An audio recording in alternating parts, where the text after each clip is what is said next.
welcome everyone tonight and get started because we have a pretty cool agenda and like to try to get out of here later than 8 o'clock, hour and a half. So hope you enjoyed the pizza. Thank you, Michael, for arranging.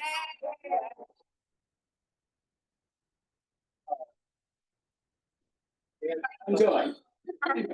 Enjoy.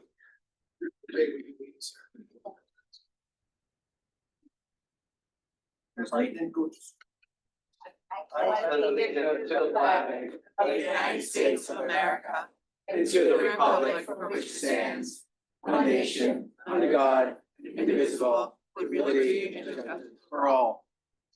Thank you. A couple of quick announcements. Back on the table, you'll see on from the Friends of Birch State Park doing a tunes at Terramar House. It's their 85th anniversary. Mayor's been invited and last proclamation. 85th anniversary of the house that Hugh Taylor Birch built as his summer residence or winter residence. So it's on October 3rd at 6 to 10 p.m. Please come join us. If your tickets are $10, but if you're really stretched thin, just reach out to me and we'll try to arrange some comp tickets for you. They're looking for sponsorships and those forms are on the back. Our next meeting is going to be on October the 14th. That's the day before I have knee replacement. So I don't know if I'm going to be here or not. If not, I'll get with JJ and maybe JJ can run the meeting. And with that, have the police department give us a quick update. Hi, I'm Nick with the Community Support Unit, the police department. Really just here to see if you guys have any questions. I did want to ask, I was thinking about it on the way over here. I don't know if I've asked this before. Are there any associations represented that are present tonight that haven't had a police officer come to one of your meetings? Wanted to make sure. Yeah. So I know there are some smaller associations out there that we have heard from, but we would like to go to every single association meeting we can.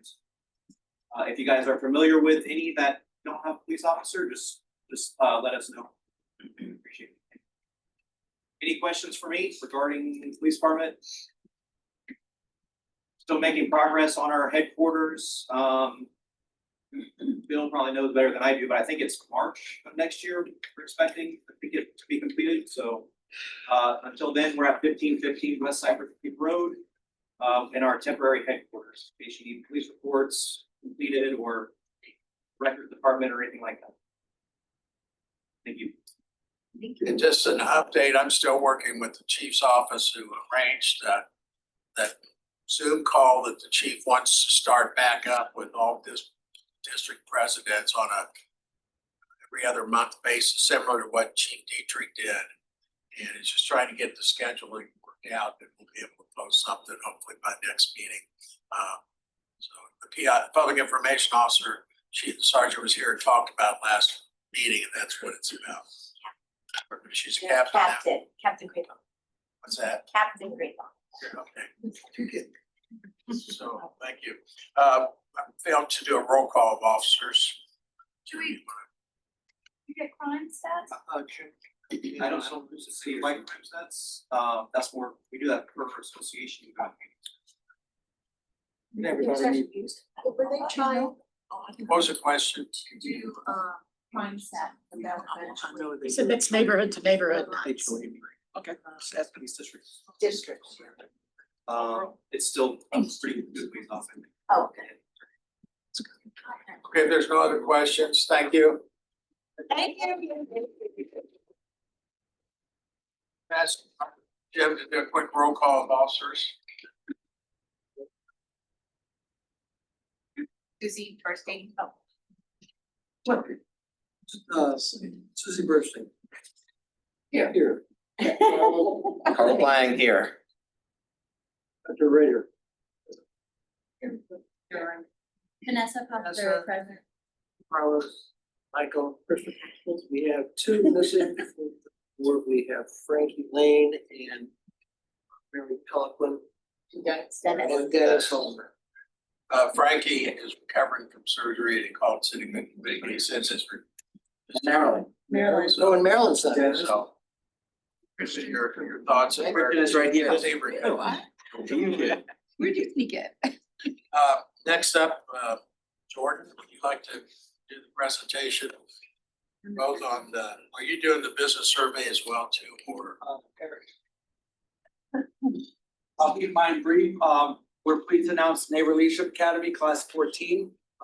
Class will begin October 15th. This time it's 6 weeks versus 5 weeks as it was before, and we extended it to kind of cover the new proposed department. But I just want to announce it. We have a few graduates here, some of them on the board, and we're more than happy to host whoever you want to recommend. Please have them submit their applications online. I provided the flyer up at the front. There's a QR code here that'll lead to the website, and at the bottom is the application. You submit it online, and we want to get representation from all the districts out there. So if you have any questions for me in regards to Neighbor Leadership Academy, please promote it across whatever social media you have and on your individual association websites. And feel free to pass along the word, old school, text it, whatever. For the neighborhoods, is it like one representative from association or is it just a mix? It's a mix, but it's gonna be 20 students generally, and we wanna get 5 from each district. We wanna try and have equal across the board from each district. Okay, gotcha. Please go out there and promote it. Tell your friends, however, you have representatives here that have done the class. I can attest, it's one of the greatest things that you could do. Vanessa was in the. Show of hands, I Jordan. did it too. You're on the video on the website. Yeah. Show of hands, of who's taking the course, please. If you've been, if you went to the Leadership Academy at some point, raise your hand so we can see. It's also an amazing way to talk to people in your neighborhood that might want to take our leadership role on in the future in a way to get new engagement on your boards. Promote that civic engagement and get them inspired to do something within their own communities. We're trying to do it, promote a site, you do it at small level, the smallest level you can do it, which is your own neighborhoods. And then kind of promote that into the city as well. Because when you benefit your neighborhood, you're benefiting the whole city. What kind of topics do you cover? Say again? What kind of topics do you cover? Really, it covers citywide operations, just to kind of learn about each department. We have reps come in and speak, someone, usually a department manager or someone come in and speak about their individual departments, and they take on questions after as well. It's a great way to find out how something may work that you may not be familiar with. You might not know how the permit process works. We're gonna have someone that talks about the permitting process. Thank you for that question. And I think it covers it on the flyer too. Yes, it briefly talks about the flyer as well as the departments and such we will have speaking. So feel free to apply or tell your friends and have them apply. We have a lot of graduates here and I'd love to see some more. I want to see everyone's hands up next time. And if you need the link or the JPEG file for your newsletters, just reach out to us and we'll get that sent to you. There's flyers up at the front as well if you want to take some extra with you to bring to your association. And if not, you can also reach out to me and I can email you the same links. So please, okay? Thank you.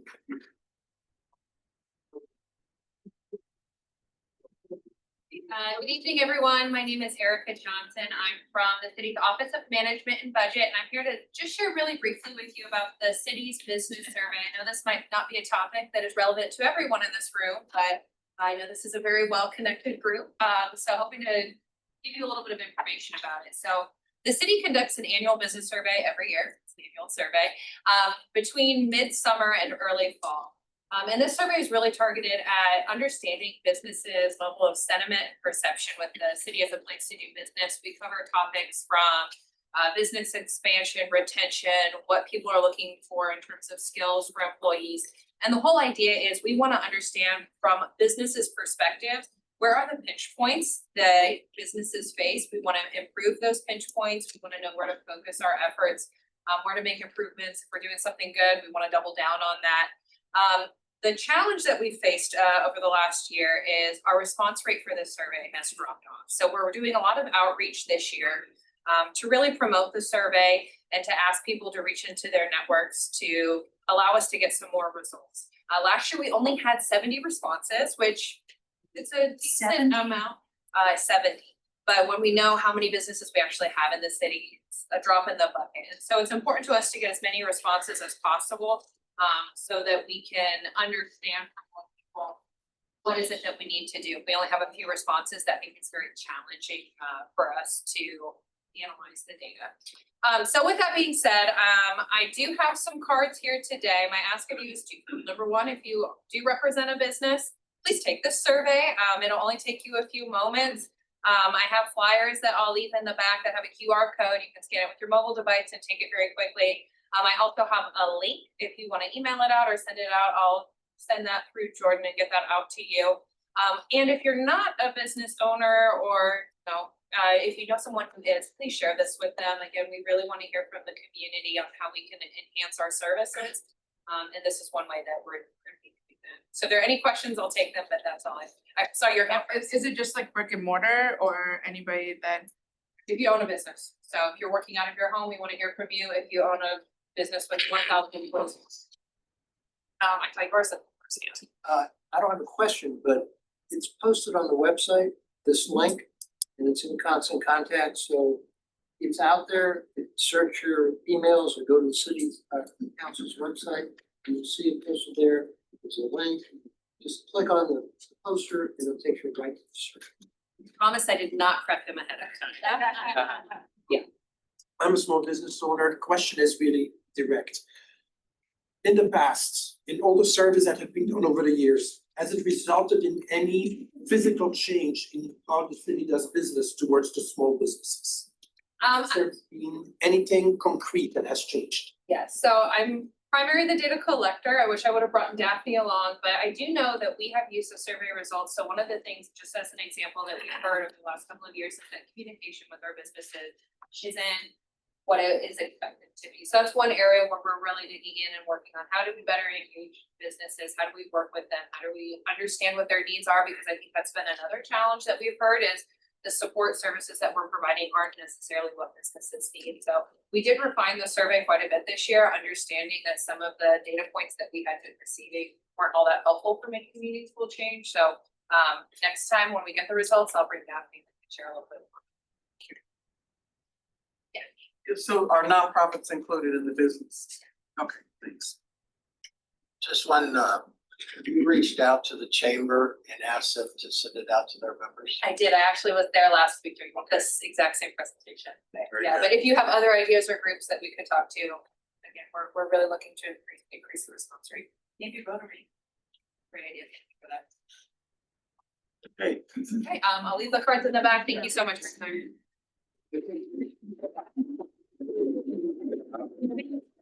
Hey, we have with us, Ms. Dickey from Dickey Consulting and her staff to give us a quick presentation on business rapid transit.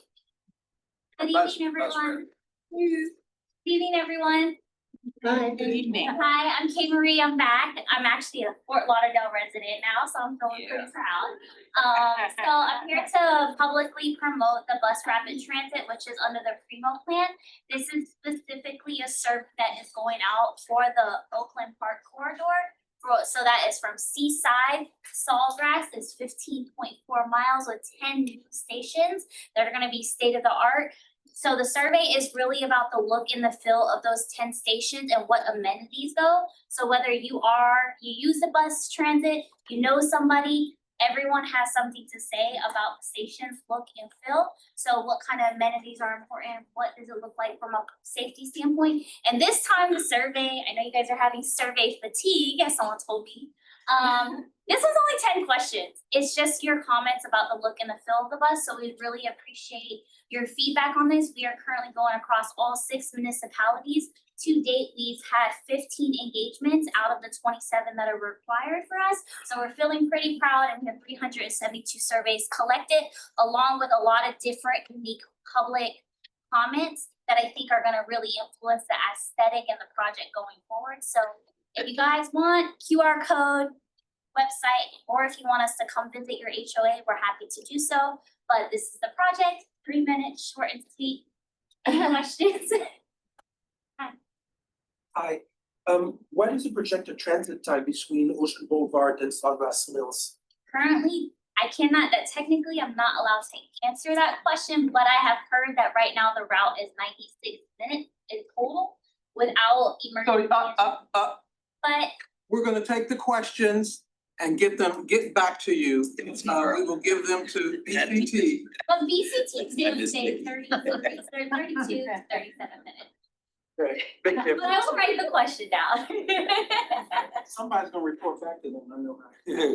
I'll take it, I couldn't hear what you said. yeah. Was it 30%?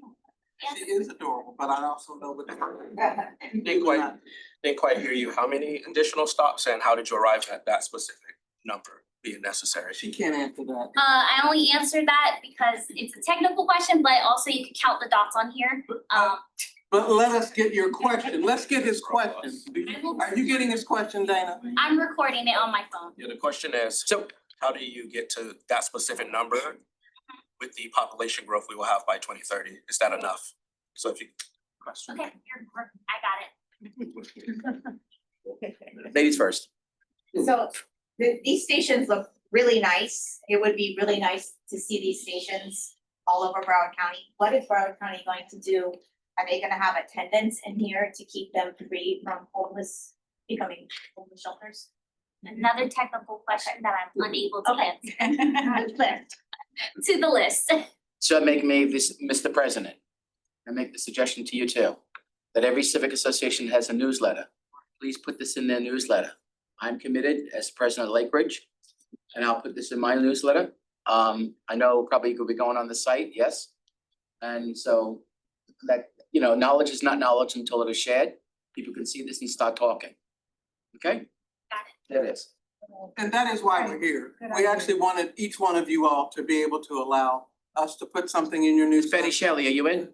I'm listening, we're Okay. Because the key is getting you to take the survey.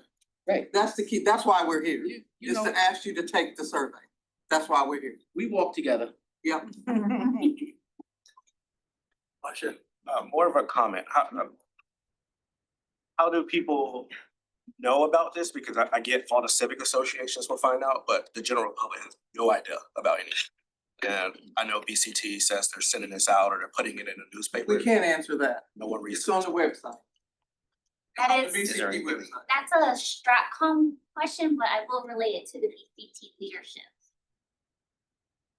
I have a question, and that is, then I'll follow it up with a comment.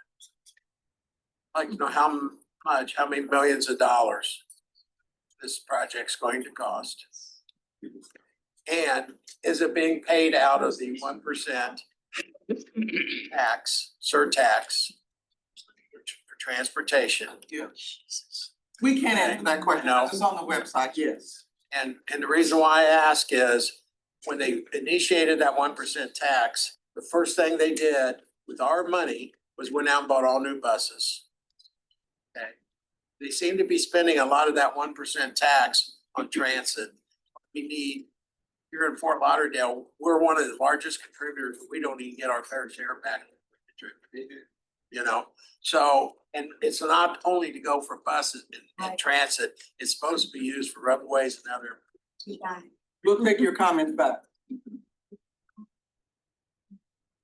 We want you to. And is that a fair statement? So I have a total of 4 questions, 3 comments, and then can I send them to verify that these have been shown for the record? Definitely. It's a gem in there.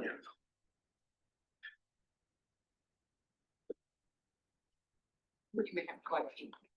Question. Hi. So, there's been many questions that can't be answered, so who do we contact, who's point of contact? The primary point of contact is BCT, their leadership. But if you would like me to bring contact cards, I can share their contact information tonight. Maybe have one of them come to a meeting. Yeah, you know what, the point of us being here was to encourage you to take the survey. That's really why we were here. Is to encourage you to take the survey. Done. Okay. That's really, and that's what should have been said, and I'm saying it now.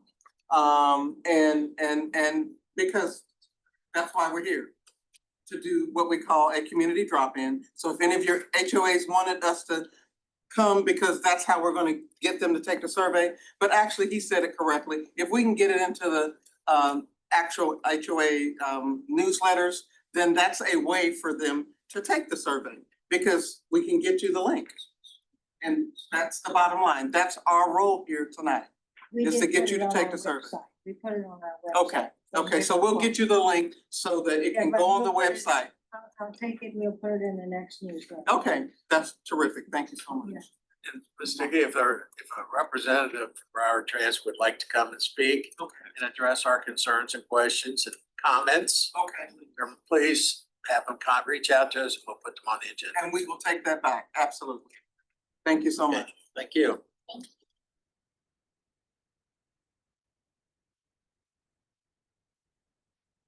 Keep moving along. Our next presentation is going to be on cybersecurity. Our new IT director, Ron Kinsey, is going to roll this out. He's got his staff.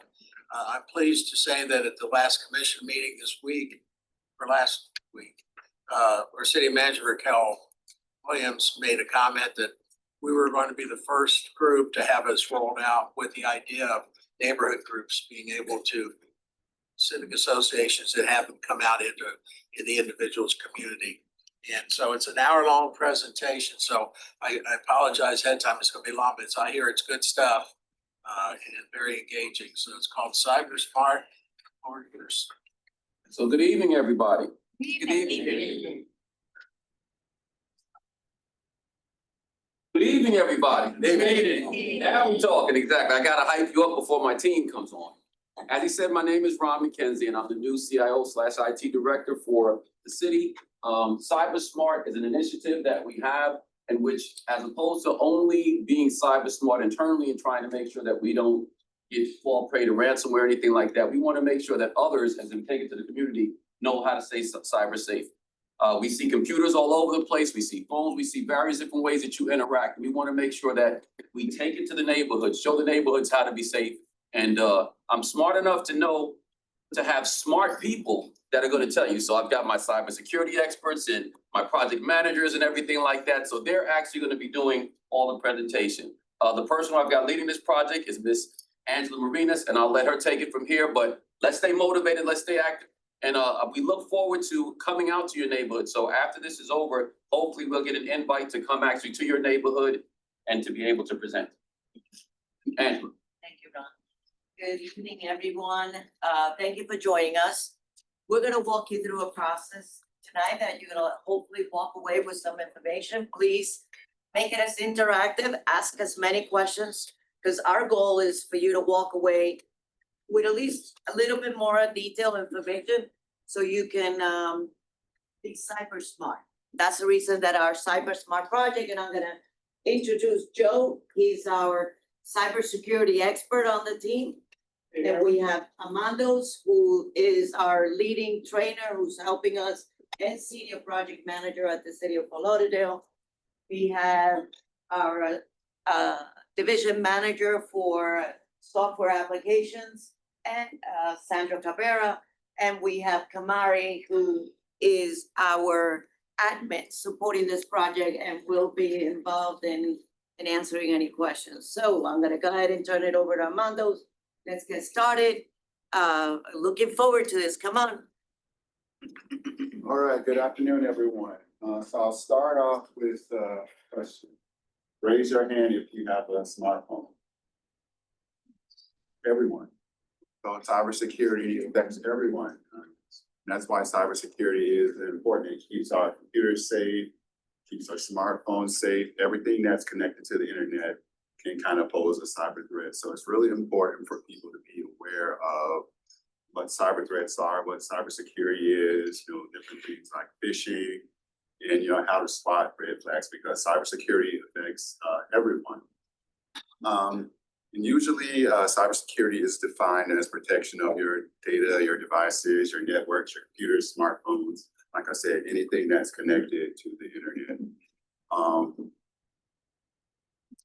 So now we'll jump into different types of cyber attacks. Move to the next slide. So viruses. So viruses are malicious programs that can harm or affect your computer, so also your cell phones. It's usually found in things like email attachments. So if someone sends you an email that you weren't expecting an attachment, if you click on it and download it, it could potentially infect your computer with the virus. Or, you know, back in the day, you know, my generation, we would download music from the internet with like Napster and LimeWire and things like that. And we would download a lot of viruses onto our computers. And then, I don't know if you guys have ever seen like a USB drive laying on the ground or something like that. Don't pick it up and put it in your computer. Because that's how a lot of viruses also spread to your computers. A lot of people will strategically place US drives on the ground. And hopefully someone will pick them up and insert them in their computer and infect it with the virus or infect it with some type of program that could, you know, steal their information or compromise that computer. And then you have a Trojan horse, which is kind of similar to, it's a piece of software that can infect your computer or, you know, put some type of spyware on your computer that can also potentially steal your data. Next slide. So phishing. Phishing is what they call social engineering. So social engineering, if you could imagine that, you know, there's some type of bad actor, maybe you're an accounting clerk at a firm and someone calls you on the phone and says, hey, I'm this person at this vendor that you're working with and we can't process a payment that you sent. So send me your account information. So people will most likely, you know, give them that account information, but what you should do is verify that it's actually a legit source. So people can phish by phone. Usually it's done by email. So someone will send you an email pretending to be, you know, like State Farm or something, and maybe saying you have a refund or your account, or you owe money, or your account is about to close. They'll say, click on this link to verify your account is correct. You click on the link, but it doesn't actually take you to State Farm. So that's one of the ways, you know, have phishing. So spear phishing is where you have, it's more of like a well-planned attack. So they'll specifically target people, you know, within an organization. The example that I gave, like that accounting clerk, there'll be someone specifically trying to target that accounting clerk to steal, you know, information. Whereas whaling is another type of phishing, and that is kind of a high risk, high reward type of phishing where they're really targeting people that are, you know, higher up in the organization, like your city manager, your people in the C-suite, your CEOs, vice presidents, people of that nature, because they tend to have a high level of access. So it's much more beneficial for a bad actor to, you know, phish, you know, one of those type of people, because they could get access to a lot of things and do a lot of damage. And then you have ransomware, which, you know, pay attention to ransom. And it's usually some software where people will, you know, lock down systems or prevent people from accessing the system, and they'll, you know, they'll request a ransom. So for example, we had Broward Schools that was hit with a ransomware attack, where it shut down the systems. Then there's also some other municipalities that we'll get into a little bit later in the presentation, which is really important for municipalities to take this into consideration, because, you know, for example, with like water treatment facilities, you know, if someone hacks into that and dumps a bunch of chemicals into the water, you know, now you have your residents getting sick.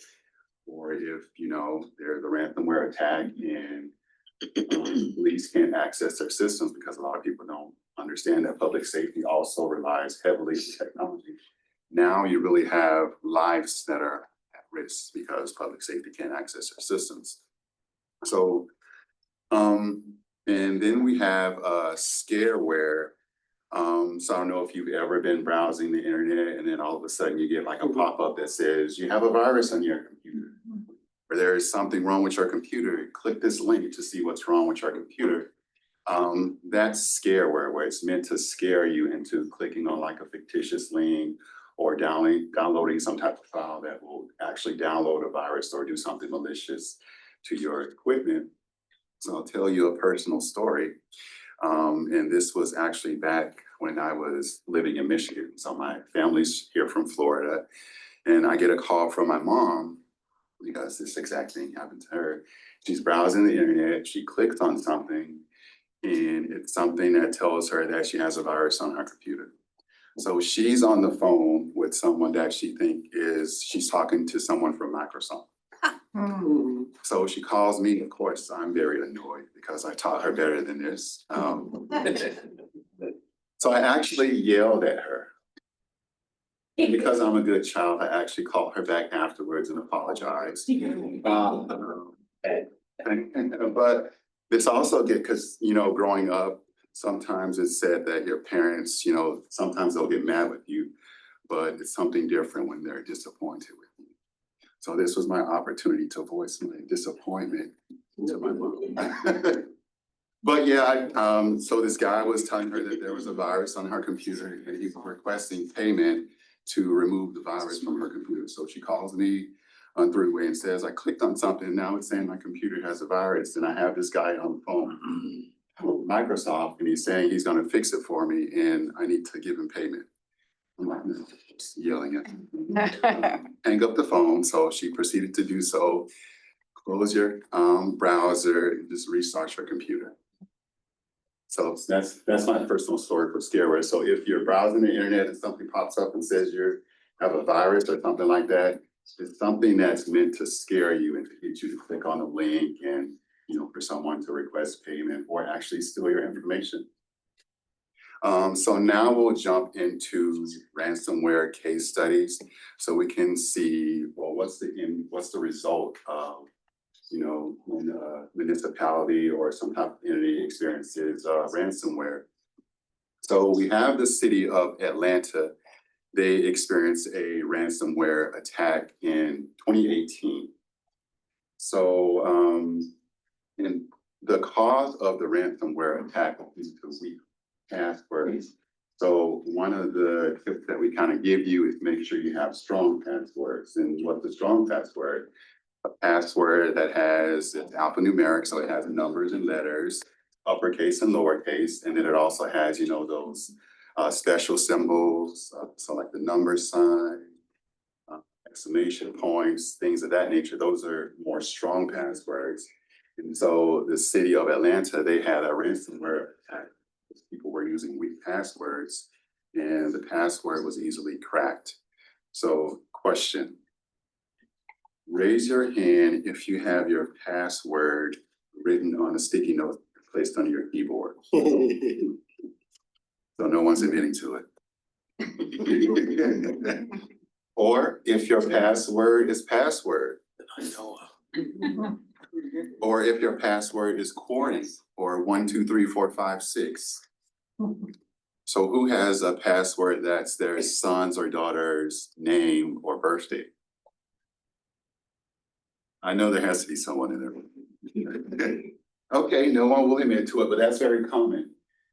Which is why we recommend that people have strong passwords because it makes it hard for criminals to actually crack or someone to lift up a keyboard and see what your password is. So don't write them down on the sticky note and post them under your keyboard or place them in your drawer or anything. Actually come up with like a phrase or something that's easy for you to remember. But getting back to, if you could go back. Don't reuse passwords and don't reuse. Don't reuse passwords. That's another great tip. Thank you. Don't use the same password across multiple applications. So if you have one password here, don't repeat it on other softwares. Because I know that's very common. Mm-hmm. I know that's very common. My hand to that one. Okay, I'll make Thank you do. for your but getting back to the city of Atlanta, it cost them $2.6 million to get their systems back up and running.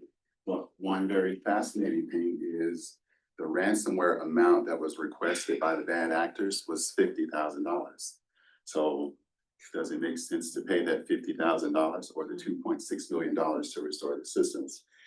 For the state of Florida, is actually the law is. Rondo, speak up or come down a little bit more so the folks here at the end. All right, I'll try to project a little bit. He has a radio voice.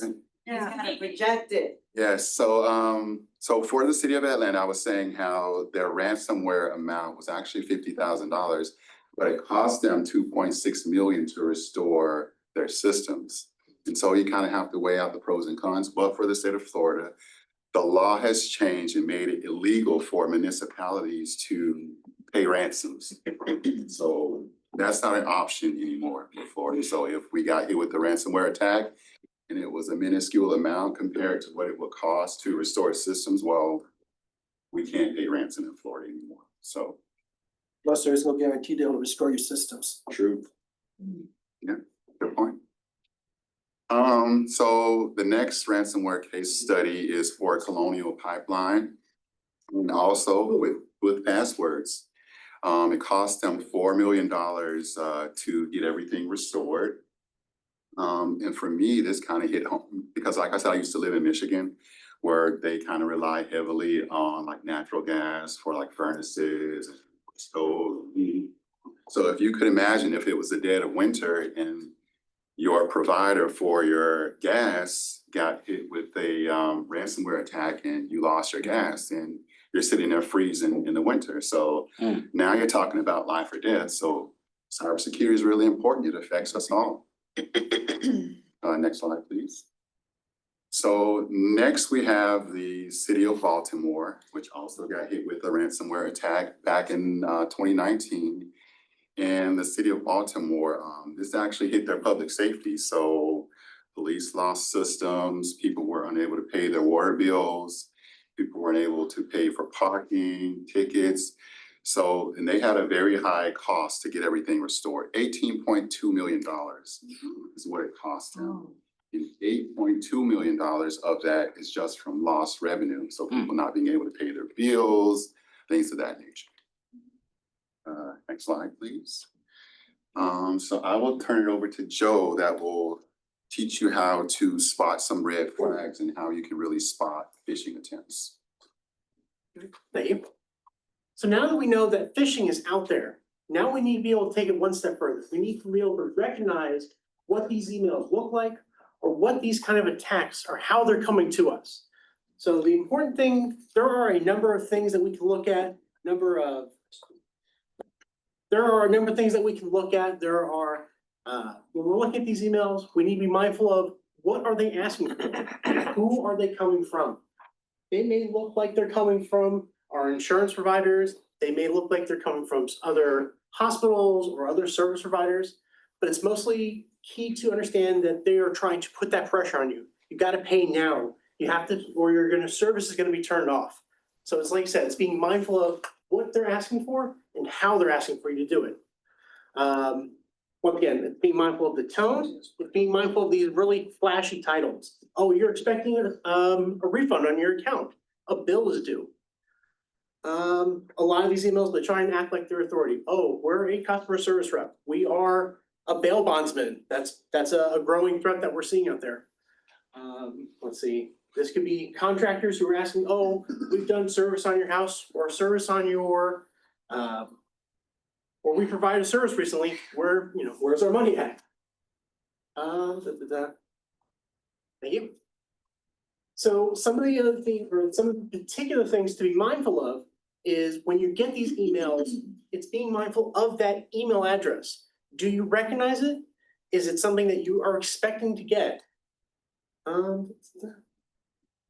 So when we get an email from like the city of Fort Lauderdale, the website comes from @fortlauderdale.gov with the Fort spelled out. They may try and trip you up by putting just FT Lauderdale or ftl.gov, something that isn't quite the right address.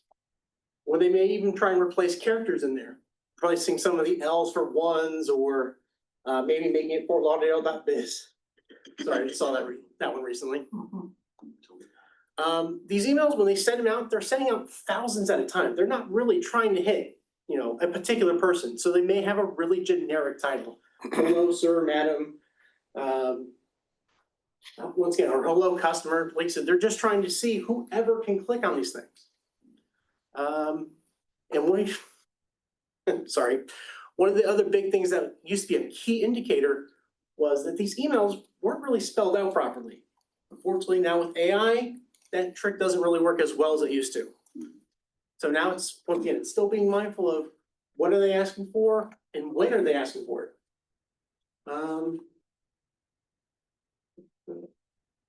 So websites, I make a lot of Amazon purchases. So I know when I make these purchases, I usually get a receipt right away. If I see something hours later and it's not for the items I asked for, asking for, oh, did you pay the bill on this item? Okay, it's probably like it's an attempted phishing attack. These, they try and put these links in these emails that look almost exactly like they're trying to go to. Maybe it's not Amazon, maybe it looks like it. The A's are replaced, or once again, they may be misspelled, or they may be sending like it's, they may look like they have receipts or other special attachments to these emails.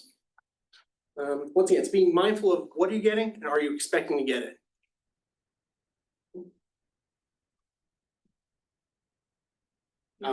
An example. Yeah, well, that's the example. So right now on the screen now, we have an example of what do you,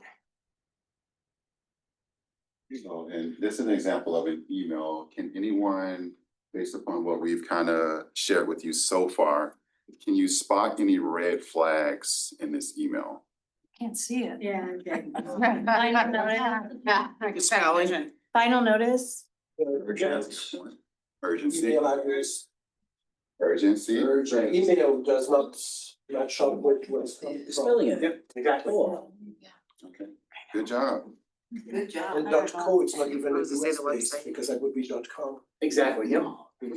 So as you pointed out, Fort Lauderdale, if you hover, so that's one of our tips as well. Yeah. So before you click on anything, hover over it to make sure that it's actually going to a website that you expect it to go to.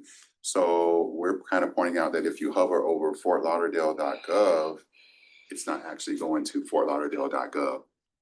Then as you also pointed out, the urgent, so the sense of urgency.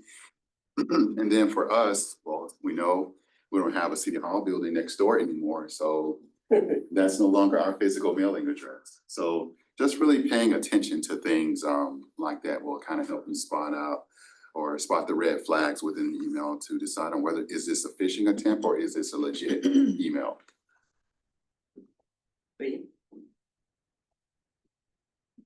So here's another example that we have. Once again, this is another common one we're seeing. It's someone that's posing as an insurance company. They're asking, hey, we're State Farm, but can you please verify your bank account? You looks like you have a refund coming in. So what are some of the things that look kind of suspicious on this email? Probably hard to see again. Yeah, but they might be a little difficult. Well, the first thing to me is when it asks if you want money faster, that to me is like, yeah. Exactly. That's a Yeah. good point, yes. Right in the header from State Farm at mail-company.net. Exactly. Yep. Perfect. Yes. Because State Farm owns their website. Domain. Mhm, exactly. Perfect, good job. So, There it is. We're breaking it down for you. You notice State Farm at mail-company.net, definitely not the link that you were anticipating to view.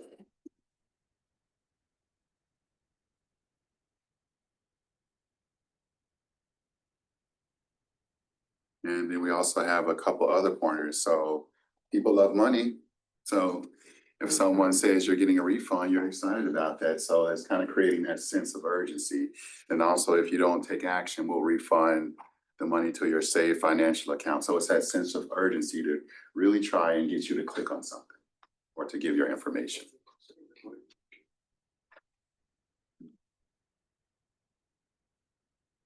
And now we have a little, sorry, never mind. Okay. No, okay. So now we'll kind of get into preparing you for the next wave of phishing attempts. Because, you know, one of the pointers that we gave you is, well, pay attention to some of the grammatical things in the email. But if a person is using artificial intelligence, then, well, it's most likely going to be grammatically correct. So they'll use AI to create personalized messages to really hone in and target people. And then you also have what they call like deep fakes, which can really like modify videos and audios and pictures to really trick you into thinking that it's from a legit person. We actually had a AI generated video of Marco Rubio that went out in the state of Florida that, you know, kind of tricked some people. And so how can you detect AI? Pay attention to punctuations when it comes to pictures and videos. Pay attention to like facial features, like for example, if they have a beard and you see that you can see some of the definition in the hair, and then all of a sudden it gets blurry. So that may be one of your indicators that it's an AI generated image. Or, you know, you can pay attention to if it's a video, like the way the person is blinking and their lips are moving and like any type of hand gestures. Because sometimes if it's AI generated, they can have unnatural movements and unnatural eye blinks. Next slide, please. Yes. About AI, I was just told that if you go, let's say to your browser, Google, and ask a question, it always uses AI. But if you ask the question, hit a space, and then put negative AI, does that actually stop? There are some tricks. That's probably the friendliest one that I've heard, but yes, there are some you can do like that. I forget the exact keywords, but yes, it's something like -AI or -Gemini, and it will turn off that feature. And I think this is what I just described to you, what I was just mentioning on how to detect it. So skip over to the next slide. So now we get into some actual examples. So this is Tom Cruise. Raise your hand if you think the real photo of Tom Cruise is on the left. Well, it's obvious. One on the left, the pink. So you say the one on the left. Who says the real one of Tom Cruise is on the right? But One on we're the looking right. at it in different ways. Depends on. Right. Yeah, looking at this one.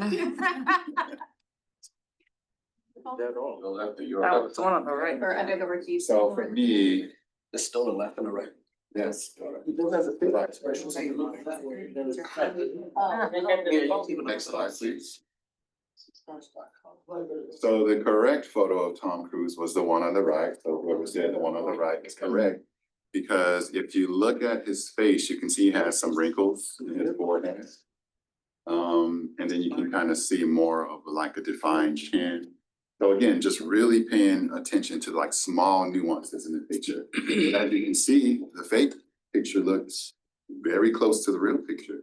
So AI is going to make it a lot more difficult to spot and detect what's real versus what's fake. Next slide. Okay, so we have another example. So who thinks the real photo is on the left? Raise your hand. Right. Who thinks the real photo is on the right? Why? Good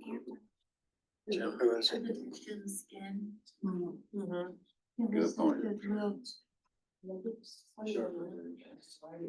No. So the one on the left was the fake photo. Yeah. So as you mentioned, the texture of the skin. Right. And if you look at his beard, how it kind of gets a little blurry around this part.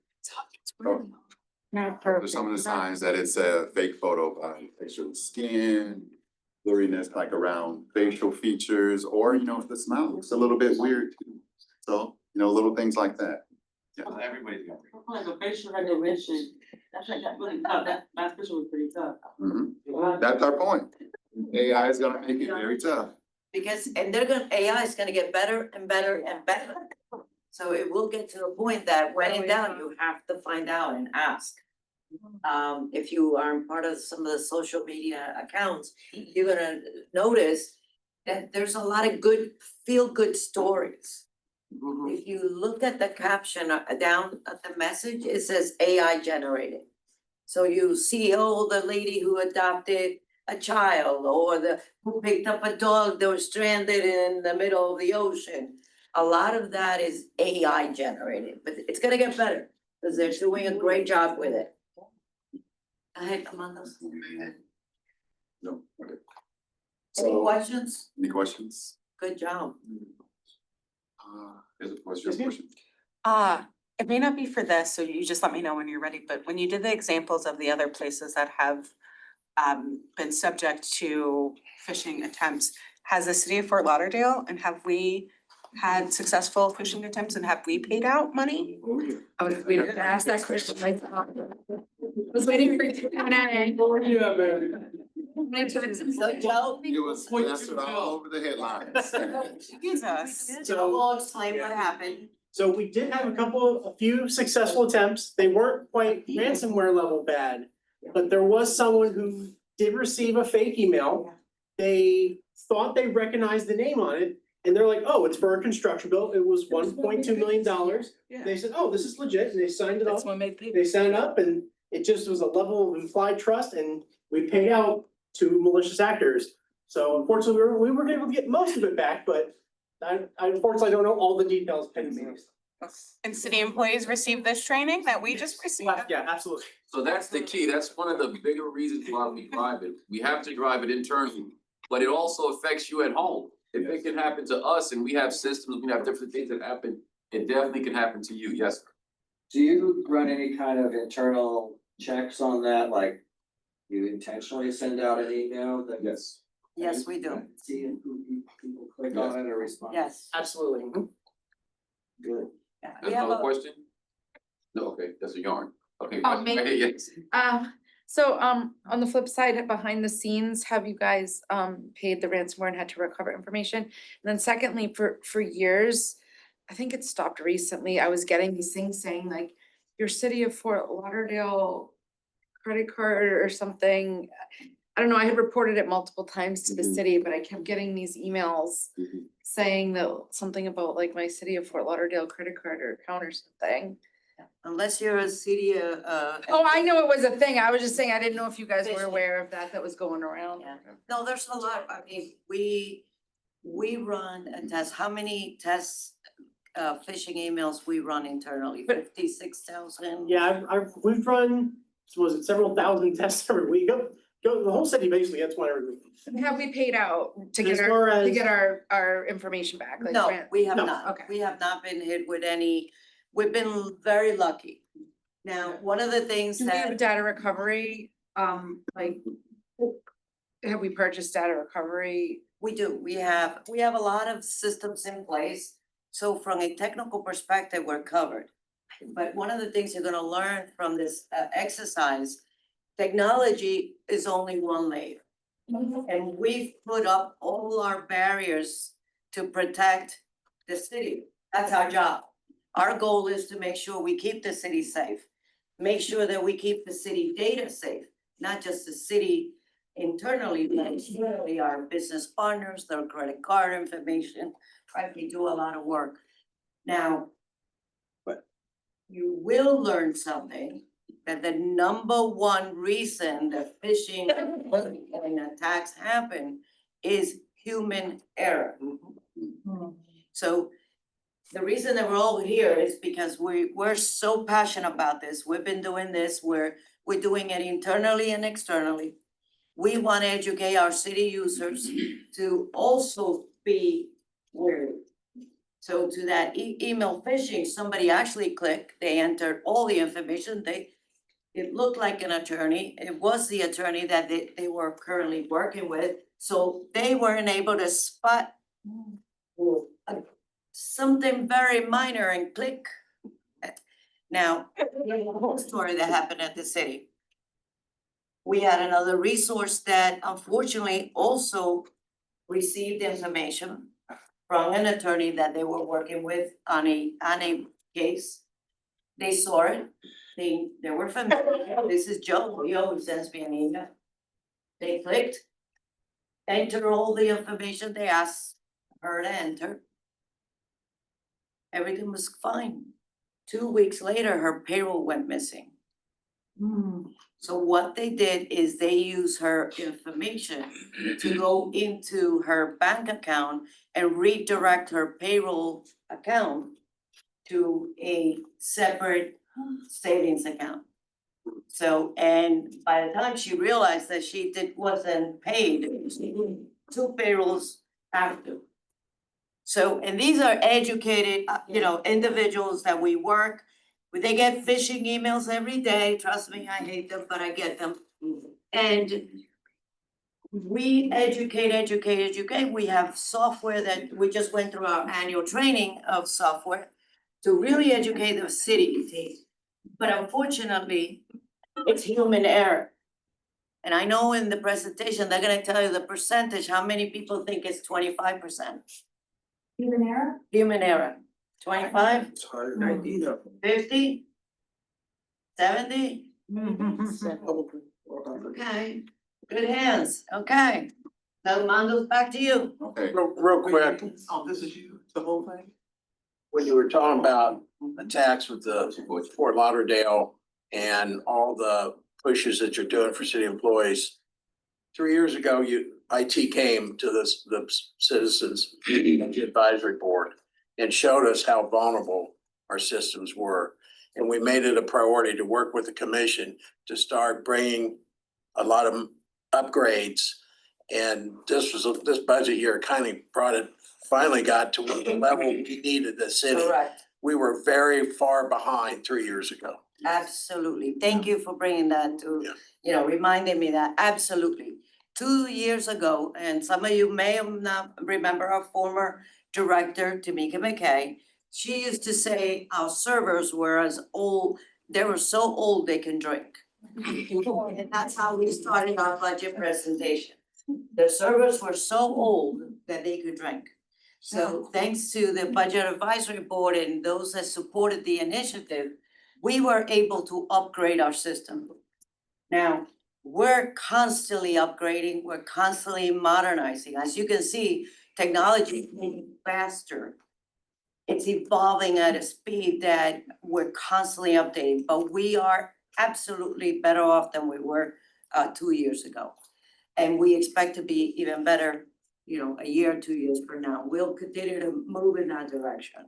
With Ron's new he's a. That's one of the other things. We have gotten much better, but we still have a ways to go. We will not say that we're not. So continue to support us because we'll continue to need that support.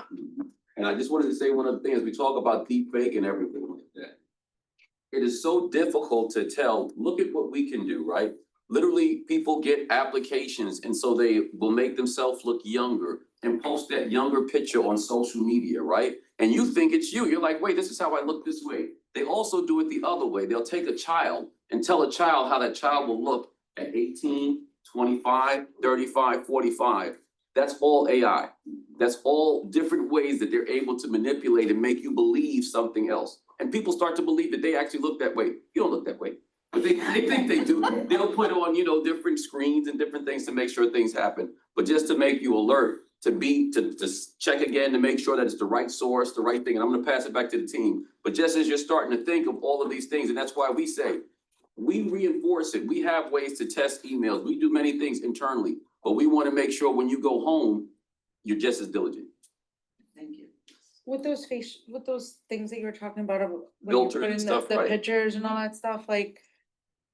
Can they keep that in AI and use that, will they remember that and use that Yeah. against you? Yeah, they can learn your family, your names and all that, they build a library of it, right? Applications, Yep. You sign up and you tell them. You're giving them your You're giving information. them your information. So be careful when you do those things, exactly. People, and that's another think way it's for them fun, to get it but- tricky. Yeah, you'll just keep on clicking. You're so happy, okay, how can I look with this? Okay, and now I'm on a beach and you live in a snow area. So you'll do all these things or whatever, but you're giving your information away. So be definitely more careful, more diligent. And the one thing that I wanted to add when Armando's opened up the discussion here, right? He was asking how many people had cell phones, right? We all raised our hand. One of the most common ways of trying to hack you is you'll get a flash on your screen that you're running out of memory. And it starts flashing. Really? Click here because you're running out of memory. You don't have enough photo storage. Be very wary because that's the first way to know it. Does anyone remember what that's called? Scareware. Scareware. You wanna continue, please?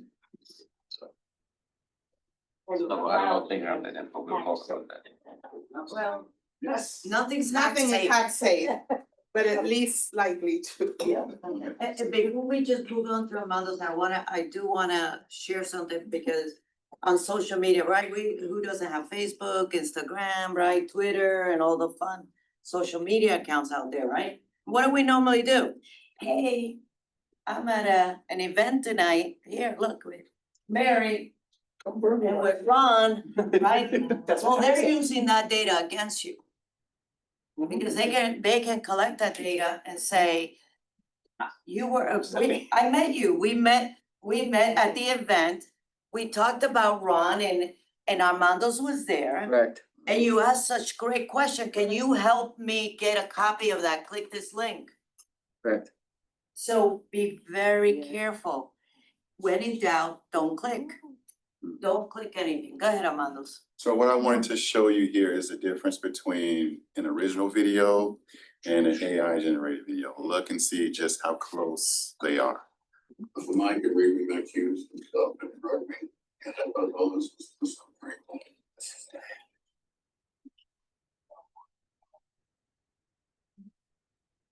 We all.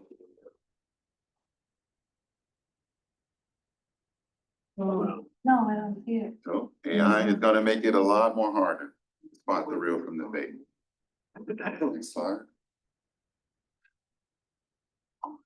And I'll turn it back over to Joe to say why this is all important to you. Remember the question we asked earlier, Joe?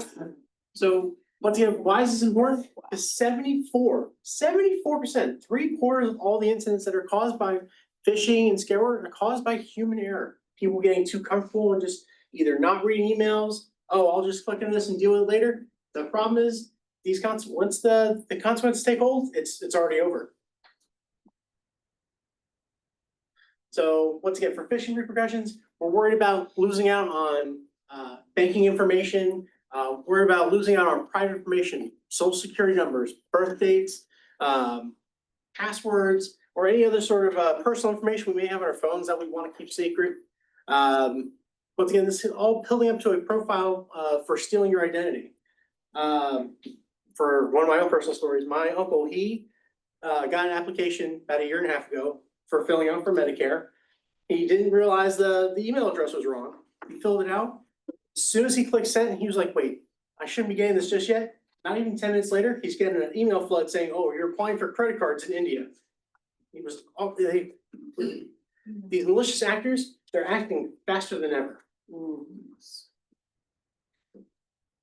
So what can you do if you were, God forbid, you were ever to fall for phishing? The first thing you should immediately do is change all of your passwords for any sort of affected accounts. If you're worried that you shared your bank account information, change it right away. Yes, ma'am? That brings, what do you do with passwords? I mean, seriously, how do you make up all these passwords? We all have like 20 or 30 or 40 apps. Automatically. There's got to be a better way. iPhone does it for you automatically and they save it. They create a password that is 16 characters long with dashes and numbers, crazy password, and they save it for you and they make sure that there is no duplication. Do they use that for everyone? Encrypt it on your phone. That particular program, their password managers, they can create passwords for all different types of accounts. So you only have to remember one master password. Sorry, I thought you were gonna say something else. So these are programs. I think, Joe, but Ron gave me a good idea the other day. Yeah, I'll let you. So, my true story, so I was at a conference and the FBI was at the conference, the FBI agent, and I'm gonna try to keep it short, was telling us the same thing, right? Like about passwords, and he was saying, are you safe? Can you do this or whatever? He wound up getting caught. I wound up sitting in the front row. So he said, listen, I have a way that I've learned that I'm gonna have to use somebody's, can I use this page right here? Your pen or whatever. So he says, yeah, I have a way to make sure that you can remember a password. It can be 16 characters, it can be as long as you want or whatever, something that you'll remember that other people don't. And they tell you to use passphrases and they tell you to use different things. So he said, what's your favorite movie? At that time, it was a while ago or whatever, but it sounded good. And I said, Transformers, right? So I spelled out Transformers and I'm gonna walk around so people can see, but I think you'll get where I'm going with it. TRANSFORMER,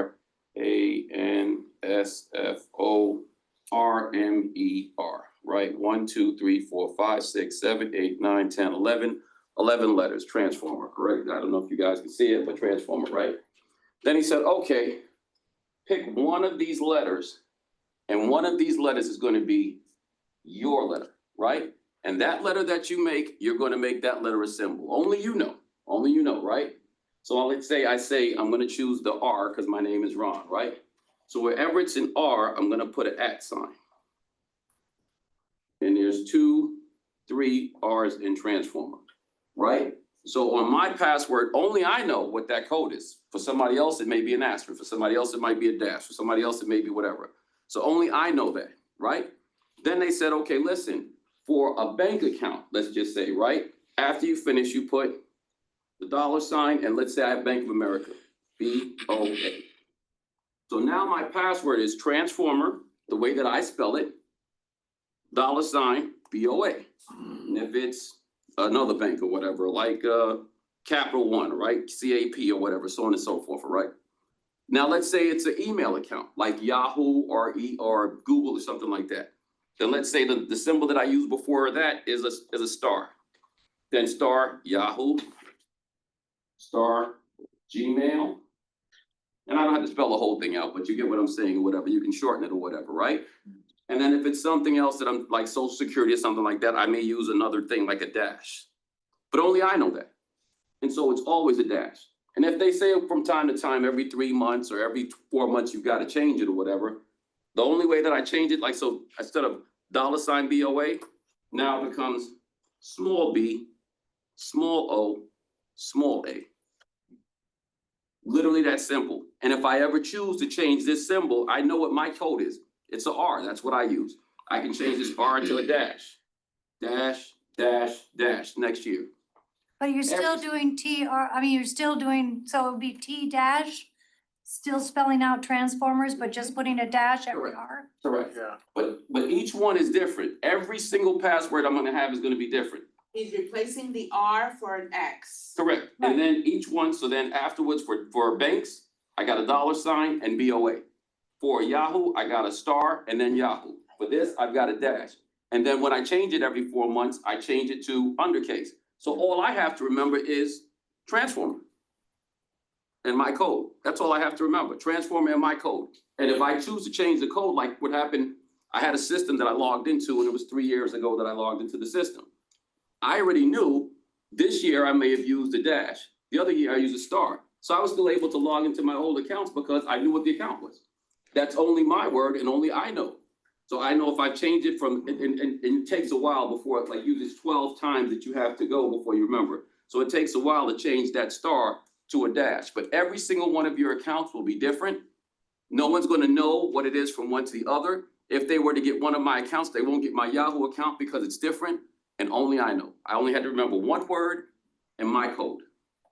And it works. Thank you, Ron. Oh, thank you, that's. You're welcome. Joe? Yeah, once again, I understood. passwords, super important. Thank you. You're welcome.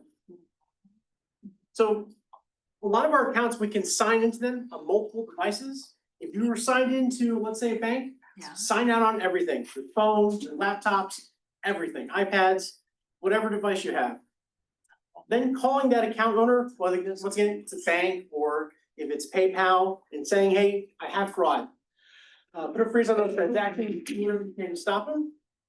They can work on that end. On your end, then you go back to your whatever device you have and run your antivirus, whether it's McAfee or Norton.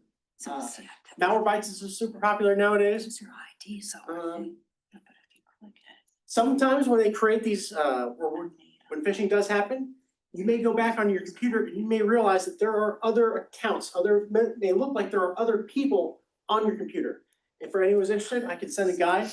I can email you a guide for how to look for that on Windows and Macs. Another really helpful tip is calling the credit union, or the credit bureaus and putting a freeze on your account. So that way it's just harder for people to create new accounts in your name. Yeah. Now, when it comes to things like ransomware, the best protection you can have is creating backups. Whatever documents you care about, getting an external hard drive and putting it on there. That way you can protect your documents, your pictures, and anything else you care about. one other quick point, and this happened to the Central Beach Alliance, less than 2 years ago. They hit our accounts, and how they hit the accounts was for $28,000, our checking and savings account, and we were able to detect it immediately because we were on an alert system. But because the treasurer had, remember our password, so when he went to sign into the trust account, we were already saved, so he didn't have to log back in. And they were able to tap in his computer and pick it up that way. So never, never hit that box to save your passwords. Put a password. Absolutely. To get in. That's not a good one. So our quick tips. All right, so for just once again, just to reiterate, it's being vigilant about what you're clicking on and what you're receiving. And are you expecting to get these emails and these type of phone calls? Once again, are you expecting to get a refund? Are you expecting to get a bill? It's not locked. Sorry. Whenever you create accounts, make sure you are using those strong passwords, uppercase, lowercase letters, special symbols, just like Ron spoke about. I know they're annoying, but we have to keep our devices up to date. Whether you get the little pop-up that says it's time to update your computer, or on your phone, it may say, hey, it's time to do a security update. We need to restart your device.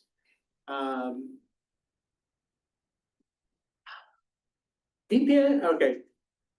So for VPNs, these are special pieces of software that hide your activity on the internet. A lot of these malicious actors, they are hacking these routers, they're hacking these other devices, and they can see what you're doing. But VPNs keep your data secret. Well, because they can fingerprint your browser and Exactly. ID from your phone, and they can still identify you even through VPN. But the VPN creates that tunnel. That's the key. Exactly, yeah, That's the one. They fingerprint you. The VPN creates that tunnel, and that's why it's secure during that transaction while you're doing it. Yeah, that's what I'll get to one last thing, so. Whenever you're using your computers or you're using your phone, whenever you're done for the day, it's called clearing out your cookies. It's basically clearing out any activity you've done that day. You're deleting the links that were on there. I can send a guide on how to clear that out for Androids and for iPhones. And once again, once again, I cannot stress this enough, it's paying attention to these emails, where they're coming from, what are they asking for, being mindful of how they're spelling things in these emails or how they're phrasing certain things. And once again, just being mindful of what they are asking for. Another really big thing that that's really helpful is setting up what's called multi-factor authentication. It's not just using just a password, but it's getting a text message to log in, or in some cases, even using a thumbprint to scan to log into your device. Having multiple ways of proving who you are. And whatever every files or photos that you care about, always keep a digital backup on an external hard drive. Now, this is a newer threat that we're starting to see a lot more often. It's called these QR codes, these little digital boxes. During the height of the pandemic, a lot of restaurants were handing out these little sheets of paper, and you could scan them for the menu. A lot of malicious actors now are just putting these little digital boxes on little stickers around the city. So when we just had a music festival, was it Tortuga about 2 months ago? They were just putting these stickers and scan here for points or scan here for a menu, or not menu, points, surveys. But they were going to malicious sites and just harvesting people's data. Yeah. They And there was also pay by phone. Pay by phone. That was all, thank you. The parking pay by phone. Yeah. So QR codes, you're gonna hear, I mean, it's funny, cause right before we joined, right, what did you hear, right? Folks that passed out document information said, click on the link. Scan the code. And scan the code, right? So always be very careful where you're getting that QR code from. Because it definitely someone that was here as a representative, I'm pretty sure it's not a scam. No, this is not a scam. Please scan this and take the survey. Yes, please. Can you tell us that? Always bear that in mind. It happened to me not too long ago. I went to a restaurant and very nice waitress. Great meal. She comes back and says, hey, can you scan my QR code so you can give me a good review? And I said, I'll leave you a tip. I'll leave you a better tip, but I'm not going to scan any QR code, right? And that is very common. Everywhere you're gonna go today, they're gonna try to give you a QR code because it's easy, it's convenient. That's phenomenal, right? Scan it, you're good to go. That's an easy thing to do. They unfortunately ask the question, where's that QR code coming from? Right? Especially if you are out and about, parking lot meters. Art festivals, Solas Art Festival that people are handing out. You are Flyers and scan this and scan that. This past weekend, I went to an event and they were passing out just a QR code. And it says, scan to be surprised. You know, some of us, right? Well, you remember that story? Send $1 and you'll get, you remember that old scam, right? Send $1, you'll get a surprise gift in the mail. I'm old enough, I know that happened. Well, guess what? The surprise was, surprise, you're not getting anything, right? Well, these QR codes most likely surprise you being hacked. So, you know, yes. I work for the Broward County Property Police and they constantly test us with phishing. So what they do is that they put up something on your screen, you go in the morning, open it up and you go in there and you click in. And guess what? I got caught. Oh. And guess what? I have to take a test. There you go. Yes, absolutely. You're automatically assigned to take a test. So what they do, they try to see if who's sleeping, who's not sleeping. And sometimes I click on, and sometimes I pass, you know, yeah, and then I pass, and then they send you congratulations when you Yeah. delete it. Yeah. You follow me? Yeah. So you're getting recognized that you're really, they're watching you, you know, but the fact of the matter is that because I'm dealing with everyone's data, their social security numbers and everything else. Follow me? That's phenomenal. Yeah. And absolutely, and that's one of the programs that we actually have also. We send out a phishing email. And Right. if you go clicking on it, and you click and you enter your credential, you automatically get a failure and get assigned to take a training that you must accomplish. Correct. Oh, yes. I don't know about that. One question, then we need to move on. Yes, sir. Thank you. Against the men's scheme. I'll let my cybersecurity person know. So for a lot of the man-in-the-middle attacks, we use VPNs to talk to our different sites around the city, or we could use we have a lot of other trusted means of sending communications, like encrypting our data across the open internet, or depends on the particular situation that we need to verify. It would be in the event that somebody was logging in to a site needing to pay a bill, or setting up a bill, because I know that WaterServe and that would be a good example. And I also know a lot of viewers, you can't copy and paste password and you have to type it in. Exactly, yep. The smart thing to do. 100%, yep. So for our websites, we set up that secure connection between our servers and whatever device you're using to connect it. So ideally, that should, that's going to encrypt that data so you can make that secure connection. And it's encrypted both in print and while it's good, so. Okay, Thank you. thank you. Thank you.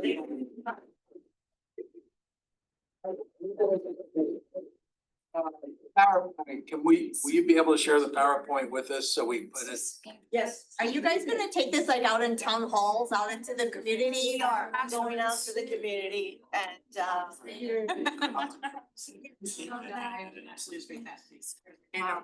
need to move on. Okay, so we're gonna move into council business. We're gonna run through this pretty quick. Absolutely. You asked me a question, yes. This is our goal. We're doing it internally and externally. So in addition to our regular training programs, we're going out to the community to do this constantly. That's a very good presentation. Thank you. Thank you. Thank you. Thank you. Have a good night. Okay, moving along. Prior to our summer recess, we had a discussion on changing some of the language in a couple of the bylaws. We had to send it out written notice 60 days prior, which we did. Last month, we didn't vote on it because we ran out of time. Mary Elegant, who has worked diligently with, and Carlos, I think you worked with her, and other of the board members, Jim and to come up and craft the language. And if the language is before you, the proposed changes, one is in the preamble.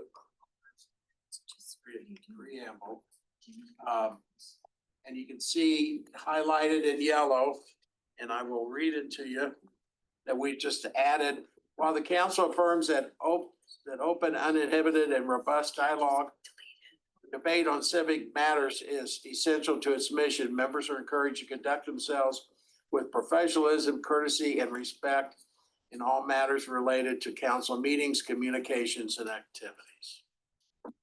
And then the second change to the bylaws was as it relates to officers and directors at large or chair committees, where we've been added now because some of the technical, like recording secretary and some treasurer and things, it was hard to recruit for. So now we're making it where to be eligible to run for office, a candidate must be a current resident of the city of Fort Lauderdale and must be affiliated with a member civic association in good standing.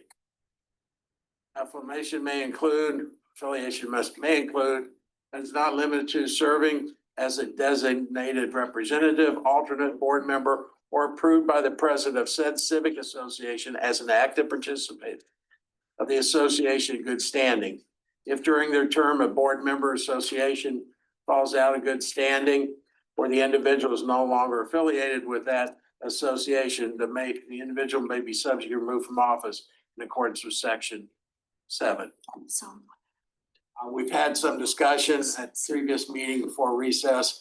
I think it was a good compromise on preamble and then also on opening it up to have more participants serve in board positions. With that, I'll open it up for any discussion or we will vote on the bylaw changes.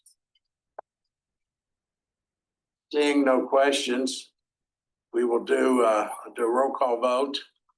If you're in favor, say yes. If you're against the changes, say no. Yes, I need a motion. And instruction to accept the updates to the bylaws as written. Second, Mr. President. And motion and second. Any discussion?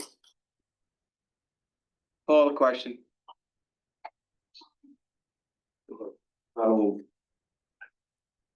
You want to do a roll call vote? All right. We do have a quorum present, so.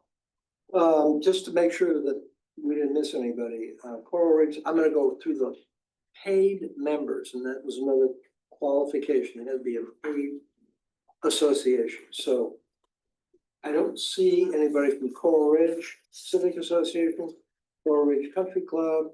If you hear your association acknowledge you're here, I don't have you, now I do, okay. Galt Mile Community Association, Imperial Point, you're here. Point City Heights, you're here. The Landings, Central Beach, you're here. Lake Ridge, you're here. Lauderdale Beach Homeowners Association, you're here. Progresso Village, South Middle River Drive, you're South Middle River. Home Beautiful, here, you're here. Rock Island, Beverly Heights Civic Association, Croissant Park Civic Here. Association. Downtown Fort Lauderdale Civic Association. Melinda's. River Oak Civic Association. Riverland Manors Riverside Park, Here. Tarpon River Civic Association, Here. Lauderdale Manors Homeowners Association. Barbie. Aren't you Barbie? No, we already got one. Okay. Lauderdale Manors, Middle River Terrace, here. Idlewild Home Improvement. Sunrise Intercoastal, we're here. Point Sienna Park Civic Association. Harbordale Civic Association. Laudergate Isles Civic. Coral Shores Civic. Birch Park HOA. Coley Hammock Civic Association. She was here. Not here.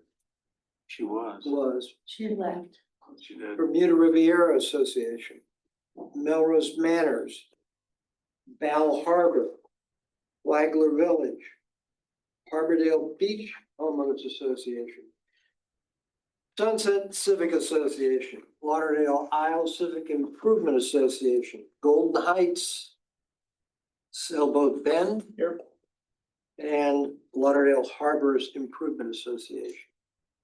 Well, I think we have a quorum. We Okay. did 25%. It's a real business, right? Yeah. Okay. Okay, and so we have a quorum. Yes. And then also, the historic, there was a Riverbend, paid today, so they're also. But they're not here. He was here. He was Here, Okay. he left. He left. We still have a quorum. Right. So, In order to expedite the vote, just show of hands, if, for those in favor, raise your right hand. I'll raise it for her. Any opposition? Passes unanimously. Motion passes. Thank you. Great work. Charter revision update, Jim, very quickly. okay, so first thing I want to do is recognize two board members that are part of the Charter Revision Board. They spent a lot of time, a lot of effort.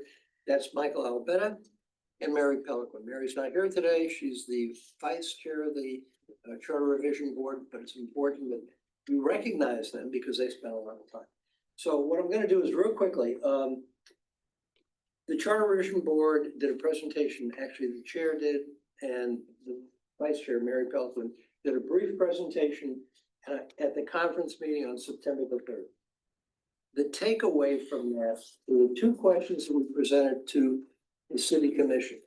And the idea behind this whole presentation was to get a guidelines from the commission as to where the Charter Revision Board goes next. What did the commission want the board to do?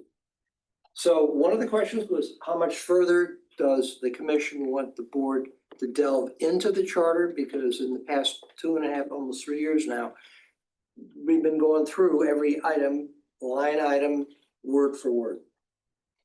Many suggestions have been brought forward to the commission. They haven't had time to digest that yet.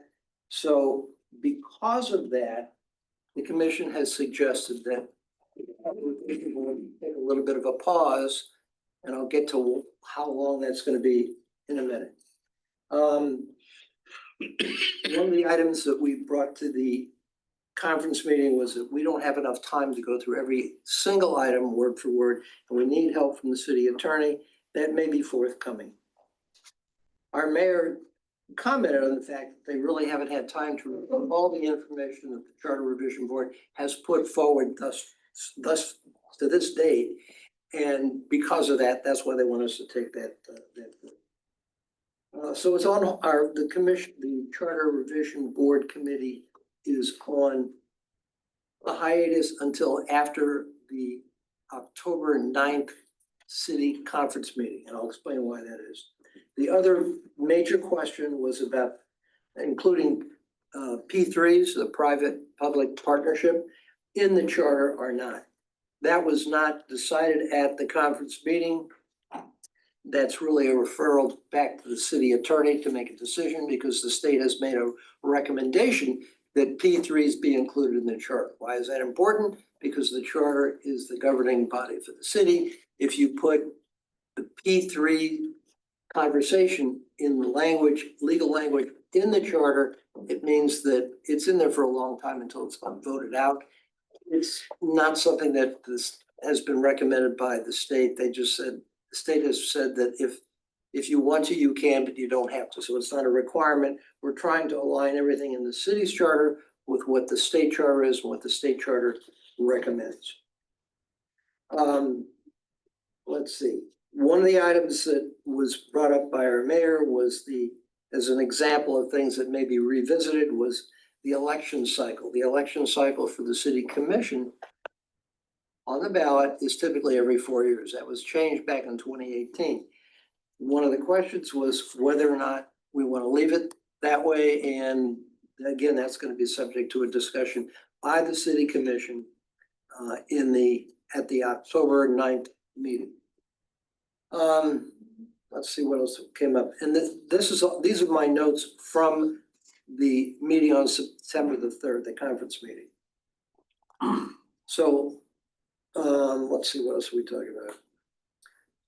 One item that the city manager would like the CRB to spend some time on is the human resource administration items and the human resource guidelines. So that's something that will be talked about at the next board meeting.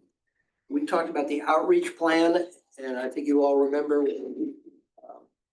Anthony Fajardo and myself did a presentation on the charter. It was kind of funny. He livened it up. It made it interesting. The decision was made not to move forward with any outreach at all until the city commission has come to a decision about how many items are going to be on the ballot. So it's kind of pushing the can down the road, kicking the can down the road a little bit, but for good reason, because there's still a lot of ambiguity what might be on the ballot in the 2026 election. So the outreach plan is still on hold. Let's see, we talked about, I think I mentioned this before, in order for the charter changes to take effect, the board recommends to the commission various changes. And it could be about whether or not the city should have a strong mayor. It could be about renaming the parks. It could be a lot of different things. It could be how somebody holds office or what disqualifies them or what qualifies them. Those items would go to the city commission, who in turn picked several to be on the ballot for 2026. And then everybody gets to vote on that. And I think we talked about that before. There is a deadline for that information to go to the city, to the county election commissioners. And that deadline is June the 8th. So the last time this went around, it was a rush to get it on the 24 ballot, the 2024 ballot. There wasn't enough time for the commission to really evaluate that effectively. So this time we're going to give it a little bit more time for them to digest it. As I said, they're going to meet on October the 7th to discuss the recommendations that have been put forward thus far, and they will make a decision about how much more they want to put in, because we can only have a couple of questions on the ballot. Otherwise, you kind of skew the ballot. So the commission agreed that on the May 26th commission meeting, they will have resolved all the questions to give to the county election board to put on the ballot. So if you want to be involved and you think you want to have some input in what goes on that ballot, I would really recommend that you attend one of the board meetings, which is in this room on the first Thursday of the month at 5:30. You can also watch them because there's YouTube video. The whole thing is taped, so you can watch the YouTube videos. There's written minutes that are posted on the city's website under the Charter Revision Board. So there's a lot of ways for you to get information. But if you really want to see what's happening in real time, I would recommend that you go to the October 7th commission meeting. The conference meeting, it's not the main meeting, it's the conference meeting. There's only going to be one other item on that meeting, so it's going to be very dedicated to resolving these questions and bringing the whole process to some sort of fruition. October 7 or October 9? October 7th conference meeting. Okay. October 7th. So the takeaway from all this is that there really hasn't been much public participation, whether it's been voluntarily, people just showing up at the meeting, or if it's an outreach program. And it kind of boils down to the fact that a lot of people still don't know what the charter is and why it means something, why they should be involved. So one of the thrusts of the outreach is going to be going forward, going back to what Anthony did and doing that outreach program we talked about at that meeting in May, where the council district representatives would, for each district, would have a meeting or meetings, and representatives from the board would go out and do a presentation and tell people what the charter is. They're not gonna go through every item because that's overwhelming. We already did that once and it was a calamity. Too much information. So that's what's on tap. Any questions? Thank you, gentlemen. Yep, quick enough. And I will say real quick that we stand ready. I think everyone will agree that the council stands ready to help the city in their outreach. We've offered to do the district meetings that got put on hold. You know, the council got accused of not participating like we should have previously. Is that a fair statement? Yeah, I think that there was disappointment across the board with where we are in the process. And I think it's too much and not enough time for the commission to digest. It's a lot for people that are doing it on a monthly basis to digest. It's just a lot. So, you know, I think we'll have more clarity after the October meeting, the October conference meeting. I think we'll have a lot more clarity. And I think from that, we'll be able to effectively go out into the community and do the presentations and get response and get input from the public, because there will be time to modify some of the recommendations that the board has put forward. So with that, when we do participate, I would ask all the presidents to encourage their members that are actively involved within their home districts and associations to participate, because that's the only way our voices are going to be heard, other than at the ballot. And if you're not well informed, you're not, you know, it's hard to decipher what you're voting on when it's put in 70 words. Yeah, I mean, you've gone to the elections and voted, and you'll see an amendment to the city charter, the state charter, and you look at it and it looks like a lot of gobbledygook and you have no idea what they're saying. And sometimes it's very confusing. It might have two items that are on the same ballot line. And if you click yes, agree, or no, I don't agree, you might be voting for one and not voting for the other one. You might actually agree with both or disagree with both. So one of the challenges is crafting questions that allow somebody to look at the ballot question, make sense of it, and vote the way they really think they feel about an item. I just wanted to say I'm excited for the outreach. I went to a few charter revision board meetings in the past, and the previous board, there was no interest in outreach, and when I tried to speak, it was like they didn't want to hear anything from the public. And so I'm excited for the new vision and journey to get more involvement. Well, I think the offer was out there, but not many people, you came and a few other people came. I know Michael came, you weren't on the charter board at the time. Mary wasn't, I wasn't. Yeah. You know, so but that was it, and there wasn't a lot of other people come, and now there's been no one.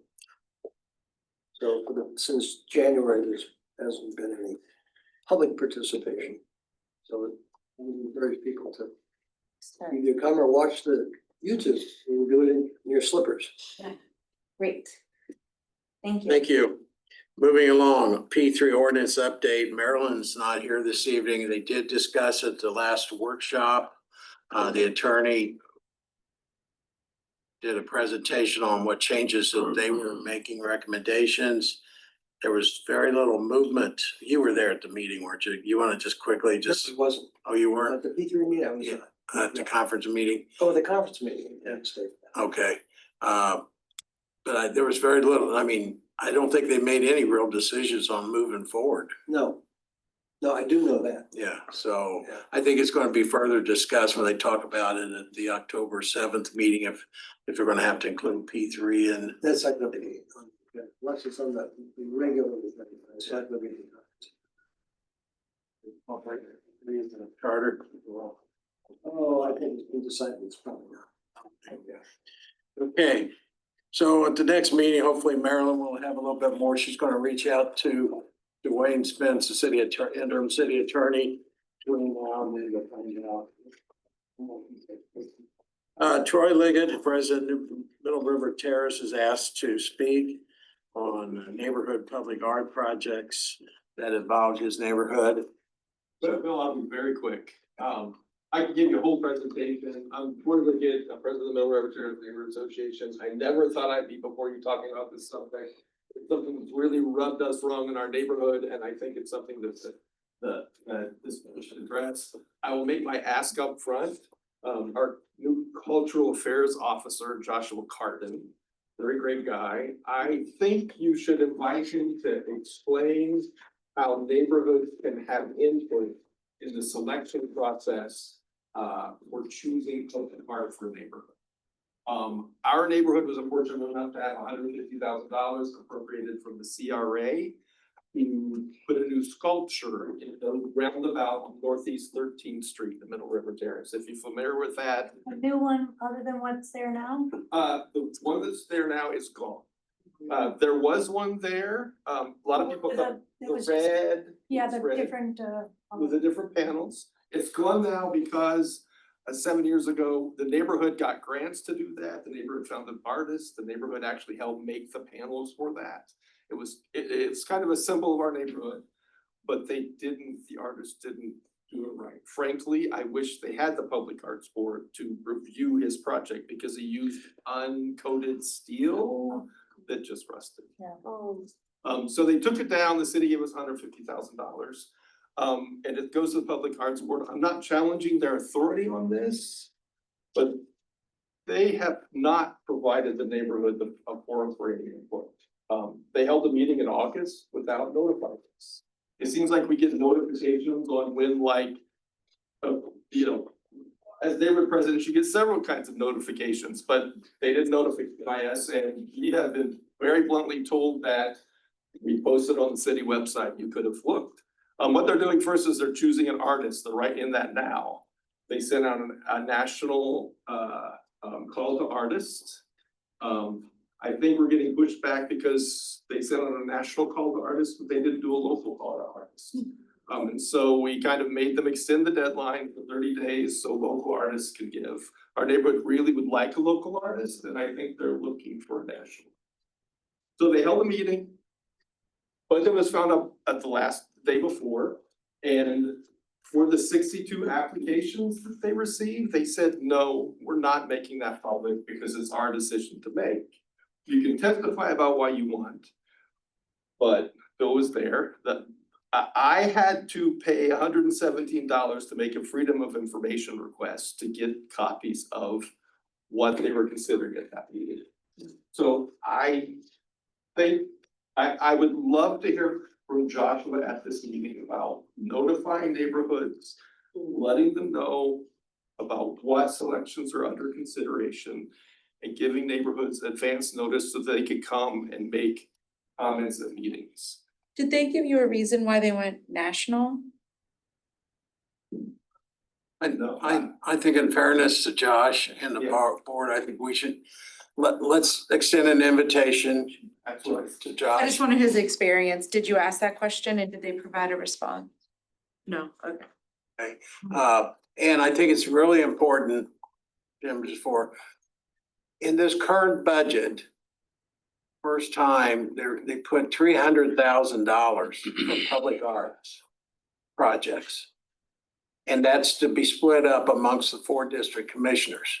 So that's, each district commissioner has 75,000. Don't hold me to that number. I think it's 300, because when I talked to Josh, he was going to confirm and get back with me, which he did not. But I remember, I'm thinking it was around 300,000 this year's budget. So neighbors are going to have input, on art that's coming to their neighborhoods if they put in a project with their district commissioner at their discretion, his or her discretion. So we need to know the rules of engagement on how to ask for that money or propose projects in your neighborhood. So I think it'd be important to have Josh come. Thank you. Jim? So Troy, are you talking about, this is a city department or are we talking about an arts advisory board? There is a public arts and placement advisory board, has 7 volunteers appointed by. So what is in their charter or rules that allow them to? They have. Is it stated in that? I have copies here. They go through a lot of factors. Nothing specifically says that they have to have neighborhood input. Just, there's nothing in their ordinance. Maybe there should be. But does it say that they can withhold the information? No. So if someone wants to send what the process, I've sat in one of those meetings before, they'll take all these artists, each of them will make their top 5. And then out of those top 5, whoever has the most numbers, and they'll take the top 3 and then they'll vote, they'll look at the art, and then that's how they'll determine who gets to do the art. That's the current process.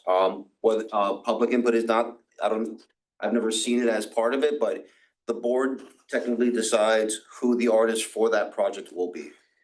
And it was discussed that they take the top 3 that they agree upon, they send out those back to those 3 and give them $10,000 each. And for this project, they're giving they choose 3 and they each get $10,000 to come up with a design. To come up with the renderings and more detail and, you know, the whole site plan and everything. And then those 3 come back to the board and they were pick one out of those 3 based on that final proposal. I want to mention one thing that you said, but everybody here might not have heard. This money is coming from the city through the Central City Redevelopment Authority Board, which approved that particular set of money to do this work. And the problem is that the CRAB board has not been shown anything along this way. My term ended 4 days ago. Okay, we have other people who've been on this board and we're trying to see why, since they are paying for it, they have no say in this particular piece of art Crazy. that we want there. That's crazy. Okay. Just do what River Oaks did, we just painted our own. Someone came and threatened to paint them over, but we weren't about to let him do that, so. What are they supposed to say? Take your money back. Yeah, we had our own artist, that lived in the neighborhood, she did them, and I had to go in front of that. Careful, the governor will have FDOT down here painting over. Thank you, Bill. Okay, thank you. And thank you for the suggestion. We'll bring Josh in. And I think we need to, every neighborhood association gets a better understanding. Treasurer's report. And membership. Currently, we have $5,416 in the accounts between our PNC and our PayPal. Very good. Our next social, we're working on looking at October if possible. We'll have more details to come. We've had a couple suggestions, got some feelers out talking to people. So we need to have a fall social, preferably in District 4. Or District 3, I'm sorry, District 3. And then District 4 is back up, yes. I offer a Midtown Commerce Center. Well, do you serve alcohol there? Beer and wine. We were looking at. Beer and wine only. Yeah, we had a good turnout at Smitty's, so we're thinking about maybe talking to them again. No, I'm suggesting that you come to Midtown Commerce Center, and yes, we have alcohol and beer. I mean, beer and wine. Can we explore it? Yeah. Can we send the committee out? Yes, so you can come someplace different. Okay, yeah. Yeah, and then now I'm gonna let Kay Marie speak. She's probably one of the A Tiny Desk Tech Night Out on September 26th with 2 local bands here. So you guys can come out. I welcome everybody. I'll send the flyer. But in the You're really, yeah. Okay. So it's downstairs, but basically what we're gonna do is one part of the gallery is gonna be technological and it's gonna advance the Internet of Things. So you're gonna go through 5 wraparounds of presentations from local founders and startups that are activated in Fort Lauderdale currently, that currently went through a second phase of venture capital raising, and they're also gonna be hiring that night. Fun fact. And then the second thing is the 2 local bands are gonna play hip hop, R&B, gospel, and 80s wraparound, and it's really cool to support the local bands because it's instrumental. But it's a good vibe, and I think it'll be fun. The committee could come, hang out with us. What is it called again? It's gonna be The Tiny building is Desk, the Midtown Conference. Tiny, Oh, you're asking Tiny about- Desk Concert, Tiny Desk concert, yeah, Tech Meets Tiny Desk Concert, Tech Meets. Tech Meets, yeah. Thank you for that. So either Also way, the you flag. can come to that, but we're also offering, I mean, you know, cause it's great if you can come to that. Well, It's good, I know. Social for this organization, you can still come. okay, very good. At a date that you want, if you don't want, you can still go to that. But I'd still go to that, but I'm offering up the building. To do the building, it's across the street from Clinton's. Thank you. It was Okay, built before. yeah. 2 final quick business On Sistrunk Boulevard. things that we need to address. You know, they offered to give tours of the new Broward Convention Center. We went out short notice. They only had 1 person sign up, so they canceled. They're willing to do it again. If you're interested, please sign this. Jim signed up. But and we will get us, what was it? No. We don't have a date yet. No. Well, limited to 20. But yeah, but if you're interested, and then Pratt will send you information of some dates and we'll figure it out, okay? The only other thing is approval of the meeting minutes from August the 12th. Motion to approve. Motion, I second. all in favor, say aye. Anything for the good of the order of the community. It's the only 2-story gold. Again, I want to thank Jim for taking good notes of charter revision, Michael and Mary P. And I hope you learned something on the cyber smart. I know it was long, but I know I learned a couple things. And that's the most important thing. If you learned anything. Thank And you. feel free to contact them if they want to take it out. Thank you, Bill. We serve alcohol. I mean,